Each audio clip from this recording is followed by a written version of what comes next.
नमस्कार, मनोभाव चैनल में आपका स्वागत है। आज की कहानी वृंदावन के एक ऐसे संत की कहानी है जो बांके बिहारी जी के परम भक्त थे। उनका नाम था कल्याण। एक बार उनके पास एक सेठ आया। कुछ समय से उस सेठ का व्यापार ठीक से नहीं चल रहा था। उसे व्यापार में बहुत नुकसान हो रहा था। इसलिए सेठ उन संत के पास गया और उनको अपनी सारी व्यथा बताई और कहा, महाराज आप कोई उपाय करिए। तो संत ने कहा, देखो अगर मैं कोई उपाय जानता तो तुम्हें अवश्य बता देता। मैं तो ऐसी कोई विद्या नहीं जानता जिससे मैं तुम्हारे व्यापार को ठीक कर सकूं। ये मेरे बस की बात नहीं। हमारे तो एक ही आश्रय हैं, बिहारी जी। इतनी बात हो ही रही थी कि बिहारी जी के मंदिर खुलने का समय हो गया। अब उस संत ने सेठ जी से कहा कि तुम मेरे साथ बिहारी जी के मंदिर चलो।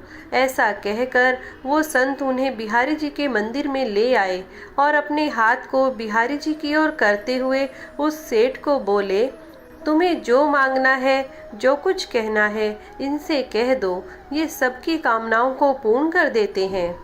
ऐसा सुनकर सेठ जी बिहारी जी से प्रार्थना करने लगे और 2-4 दिन वृंदावन में रुकने के बाद फिर वहां से चले गए। कुछ समय बाद उनका सारा व्यापार धीरे धीरे ठीक हो गया। फिर वो समय समय पर वृंदावन आने लगे, बिहारी जी का धन्यवाद करते। फिर कुछ समय बाद वो थोड़ा अस्वस्थ हो गए। वृंदावन आने की शक्ति भी उनके शरीर में नहीं रही। लेकिन उनका एक जानकार एक बार वृंदावन की यात्रा पर जा रहा था तो उनको बड़ी प्रसन्नता हुई कि ये बिहारी जी के दर्शन करने जा रहा है। तो उन्होंने उसे कुछ पैसे देते हुए कहा कि ये धन तू बिहारी जी की सेवा में लगा देना और उनको पोशाक धारण करवा देना। ऐसा कहकर सेठ जी ने 750 रुपये उसे दे दिए। जब वो भक्त वृंदावन आया तो उसने बिहारी जी के लिए पोशाक बनवाई और उनको भोग भी लगाया। लेकिन इन सब की व्यवस्था में धन थोड़ा ज़्यादा खर्च हो गया।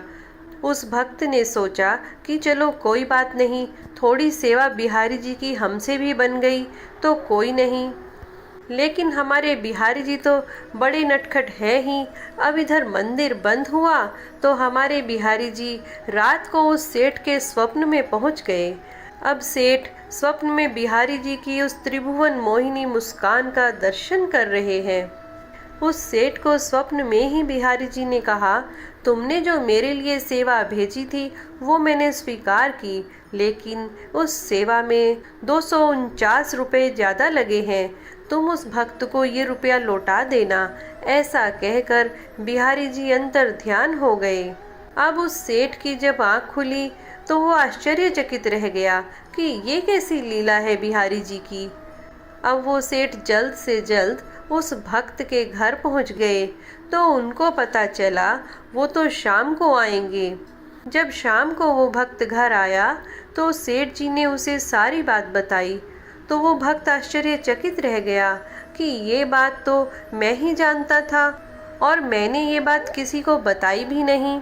सेठ जी ने उनको वो 249 रुपये दिए और कहा, मेरे सपने में श्री बिहारी जी आए थे, वो ही मुझे ये सब बात बताकर गए हैं। ये लीला देखकर वो भक्त खुशी से मुस्कुराने लगा और बोला, जय हो बिहारी जी की। इस कलयुग में भी बिहारी जी की ऐसी लीला। तो भक्तों, ऐसे हैं हमारे बिहारी जी। ये किसी का कर्ज किसी के ऊपर नहीं रहने देते।